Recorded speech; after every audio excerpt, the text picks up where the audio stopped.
Hi, my name is Elizabeth Sanders, and I'm going to be doing catheter care.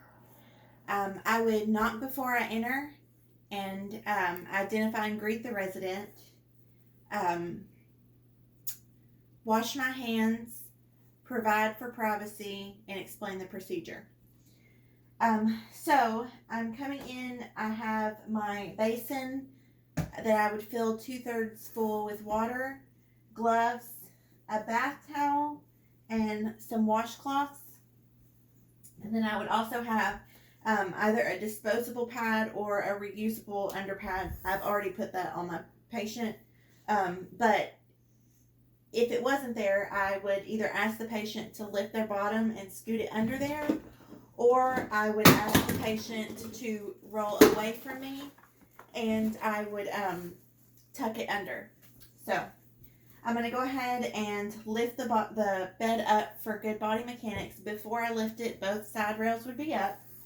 So now it is lifted and the side rails are up except for this one where I'm working. I'm going to place the bath towel on the resident, but I'm not going to shake it.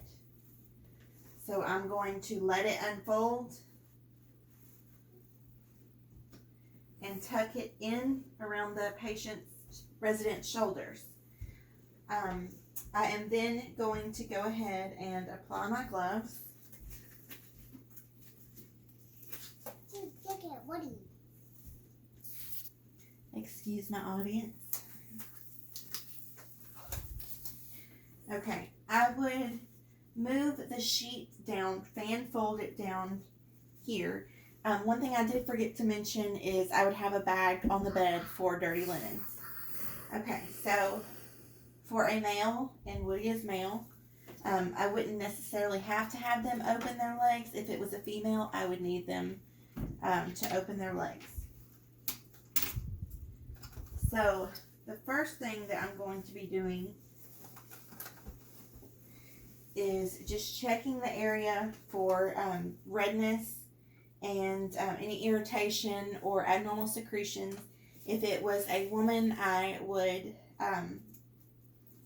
pull back the folds of the labia and look, but since it is a male, I can kind of just visualize.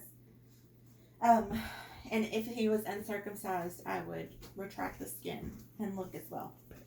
Okay, so I'm going to put my washcloth in the water, put soap on it.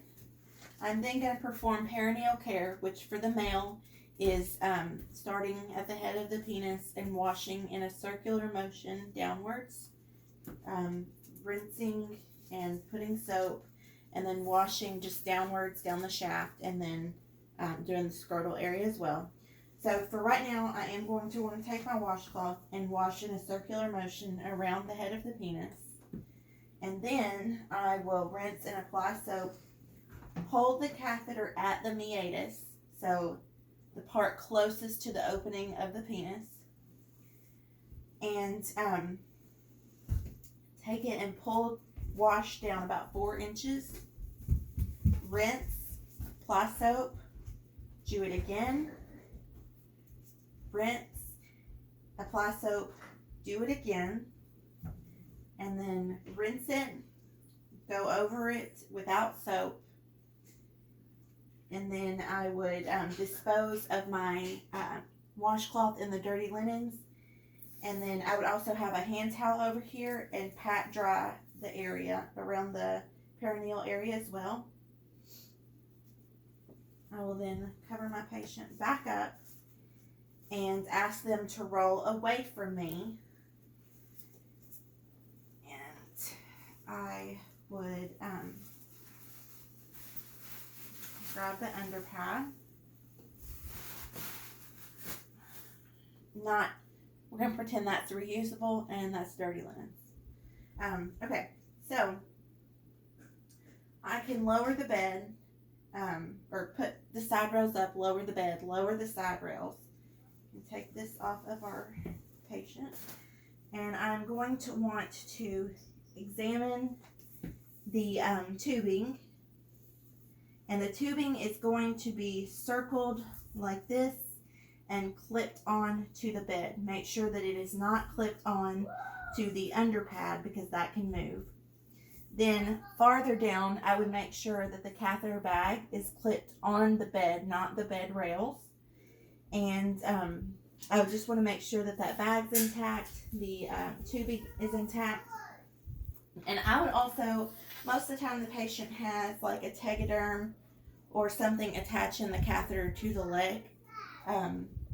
It's not in my scope of practice to do anything with that, but I might just glance at it and make sure that the skin integrity is still intact. And if it's not, I would report that to the nurse. So I can remove my gloves,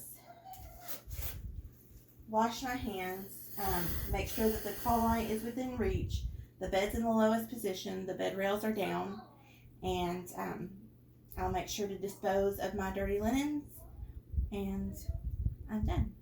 Thank you.